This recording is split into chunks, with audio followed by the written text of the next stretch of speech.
Hey guys, what's going on? It's Leo. So I'm going to try to teach a little bit more in today's video. First thing, somebody had asked me about the $52 level and why that level was important. It's kind of hard to answer some of these questions through responding to a YouTube comment, so I'm going to go with that here in the chart. So, at its most basic, when you're looking at price action, you have a trend. So if we look at, there we go. So let's just assume this is a trend, right? So we have a first move up, right? Then we get a pullback. So we put in a high, right? Now we've put in a lower low, and now we put in a higher high. And that trend will continue until it doesn't. So what's the first sign that a trend has broken? Well, that would be the higher low breaking and putting in a new low. We put in a lower high, lower low, lower high, and so on, right? So the reason that 52, well, really, it's more like I think it's a closer to 53. It's like 52.72 or something like that is the peak.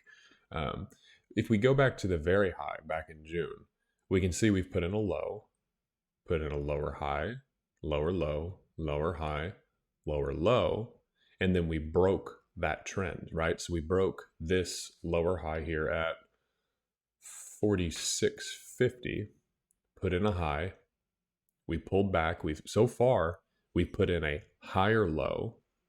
And so once we break this level, that would be the first sign of a confirmed new trend as we move higher. Now on the smaller time frame, right? So we have a low, higher low, or a lower high, low, lower high, lower low, and so on. So we've broken that trend, right? By putting in a high, putting in a higher low, and now a new high. So the next big step would be to break this high to confirm a larger trend change. Hopefully that makes sense, and that's why that level is interesting. So going on from here, this is going to be a little bit of a ranty type talk, and then we're going to get into an Elliott wave count, just real basic one. I'm really not the type to start drama, but whenever I see somebody that just doesn't know what they're talking about, it's hard for me not to say something. So I'm sure some of y'all know ReviewDork, and I think I'm just going to be blunt. I kind of think he's an idiot. He was giving advice to people to, he's basically saying, if you could sell at 40, buy back at 30, hey, that's smart. You're still an 8 because you've gained however many shares. Well, first of all, I've seen him trading. He doesn't know what he's doing. It's kind of like if you're a math professor and you see somebody on the board trying to explain algebra, and to the math professor it's very obvious they don't know what they're doing, but if they almost, if they have the terminologies right and they sound like they know what they're talking about, then to the observer that doesn't necessarily fully understand algebra, they'll follow along and say, yes, okay, that makes sense. But to the person that actually understands it, it's just really obvious that they just don't know what they're talking about. So I would encourage anybody just to not, if he tells you any trading strategy, I just wouldn't listen to it because it's not profitable, despite what he might say. He has a review channel. So, AMC comes around and suddenly he's a day trader. Come on. It doesn't make any sense. Anyway, so the problem with trying to trade like that to gain more shares, sure, it sounds great, and sure, it's great to make more money, but the problem is that most people don't know how to do that. They don't know how to trade. And so by selling your shares, what you are effectively risking is the trade of a lifetime. You're risking life-changing wealth, because what happens if you're wrong? Because you're an inexperienced trader. and you don't know what you're doing. What happens if you sell at, say, let's say that you sell here, right? Thinking that it's going to go down. But what happens is it rips and it keeps ripping. And you miss out on the trade of your lifetime. Also, you can gain a couple hundred more shares. It's not worth it. It just isn't. One, it's not worth it because you don't know what you're doing, because you're not an experienced trader. And it takes years to learn this stuff. It's not something that it's, this is like going to college and getting a 6-year degree or 8-year degree. I mean, it takes study and practice. It takes reviewing your trades. It's not something that you can go and watch somebody on YouTube and then be like, oh, well, I'm a day trader. I can double my shareholdings. I mean, that's just the truth of it. It takes time. There's a lot of little nuances in the market that you have to learn. And that's why I advise people just to don't attempt day trading. It's just, day trading is by far the most difficult to learn to begin with. So I wouldn't suggest anybody start with that. And especially in a trade like this, it's just not worth it because, I mean, I've been trying to buy some more shares and I can't. I've tried buying through a couple different brokers and the orders are just getting rejected. I still need to try TD and see if I can buy some through there. I haven't done them yet. That's where I hold most of my shares. But, but like I said, the thing is with this trade, the setup is that there's 500 million shares in circulation roughly, right? So the problem with selling your shares is more than likely what you're selling are these synthetic shares, these shares that brokers, we believe, sold to people that they never actually hold the original shares to begin with. So they're just selling you an IOU, essentially. Now, whenever you sell that, at this point you're running the risk that you won't be able to buy them back.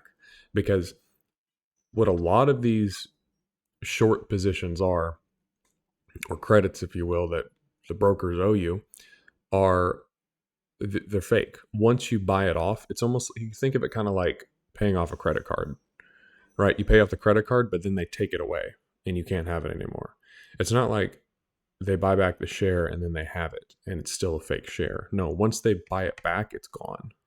So if you sell your shares and try to buy back lower, it's very possible that they won't even allow you to buy back shares again. Does that make sense? So, that's another risk to it. So bottom line, do what you want. Obviously, I can't tell you what to do. My advice would be to not listen to him as far as trading advice goes. I don't believe he knows what he's talking about. All right, so let's go ahead and move on here and figure out where we are as far as an Elliott wave count. Let's drop down to the 1 hour.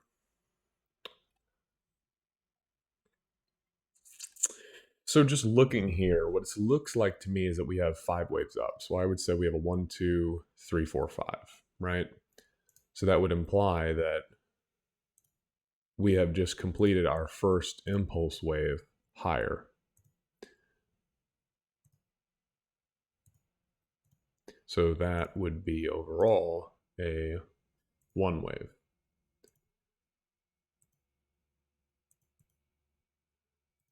Change the degree here. Okay. So where does that bring us? Well, assuming that this is a 1, 2, 3, 4, 5 for a first of another 5-wave sequence, we would be looking for pullback to the 50, 618, and wow, there we are. I mean, it just exactly right to the 618, and we're holding. So we're going to have to see what happens there. If you look over here on the volume profile, we have a low volume node. It's very likely that that is going to hold. We have the 200 EMA here on the 1 hour chart. And then we also have the, I believe it's a 255 EMA on the 4 hour chart there as well. So we have a lot of support here. So I wouldn't be surprised if we started moving higher from this point. I would be surprised if we actually broke down. That would be a little surprising just because of all the support that's there. So now where does that put us for a third wave of this move? Well, what we would do is we'd come over here, we'd take our trend-based fib extension tool, right, trying to get it right on the bottom. There we go. Measure to the high, project from the low. Now this looks like just a straight rip down. So you have a straight rip up, straight rip down. So it doesn't necessarily look like that correction is over. So we might get a little bump, come back to retest it again, and then launch. But right now, I mean, what is that? Does that look like three waves to you, or does that look like just a straight line down? I mean, to me, that looks like a straight line down. I don't see three waves. So anyway, so once this completes, we would be looking for a 1618 projection, which would bring it up to 60, call it $65 for the third wave, get a little fourth wave, and then we move up for the fifth. So, you know, if this is if we're correct here in solving this puzzle, you know, that would bring us up to test the highs. It's very possible we come down briefly and then launch, right? And that would be the end of it. So, you know, again, I'm not concerned here. We have a lot of support right there. You know, if you've been following me for any amount of time, you know how reliable the low volume nodes are. And I mean, that's a pretty significant low volume node there. You've got another one here. So, you know, it's going to be tough for price to come down and move through all of this area of price acceptance. So well, let's see what happens. I need a little bit more information to kind of see where we're going. If we go to the higher time frame, we can see that we're right at this trend line. We're really close to it. So, you know, we're starting from here, test, test. You can just see how prices on both sides of this channel have been respecting it very well. So, you know, I would anticipate that we are going to hold here and move higher. So just have to see what happens. Anyway, if you all have any questions, comments, concerns, leave that down below. Like, share, subscribe, and I'll talk to y'all soon.